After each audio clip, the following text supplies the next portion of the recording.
ताज्या बातम्या विचार नव्हे त्यासाठी सचोटी न्यूज चॅनल बघायलाच हवे।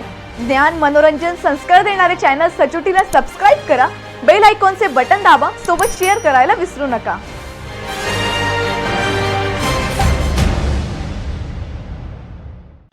बोगस शालार्थ आयडी प्रकरणात दाखल नाशिक गुन्हा अन्वेषण विभागाने दाखल केलेला गुन्हा 164/2025 मध्ये सुमारे 1000 बोगस शालार्थ सापडले आहेत।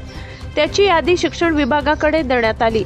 उपसंचालक संजय कुमार राठोड यांनी संपूर्ण प्रकरण पुणे आयुक्ताकडे पाठविले।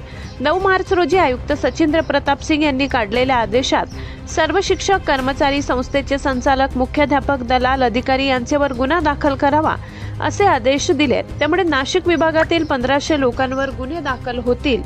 हा गुन्हा स्वतंत्र दाखल करावा अशी मागणी राजकुमार छाजेड यांनी शासनाकडे केली आहे। या गुन्ह्यात कोट्यवधीची लूट झाल्याने लाचलुचपत खाते, आयकर विभाग यांनाही सहभागी करावे। अपंग घोटाळ्यात स्वतंत्र FIR करावी अशी ही मागणी करण्यात आली आहे।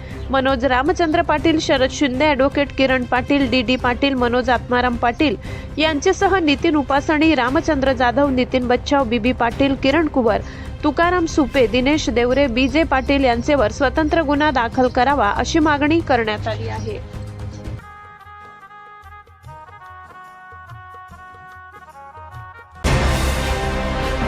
ताज्या बातम्या विचार नव्हे त्यासाठी सचोटी न्यूज चॅनल बघायलाच हवे। ज्ञान मनोरंजन संस्कार देणारे चॅनल सचोटीला सबस्क्राइब करा, बेल आयकॉनचे बटन दाबा, सोबत शेअर करायला विसरू नका।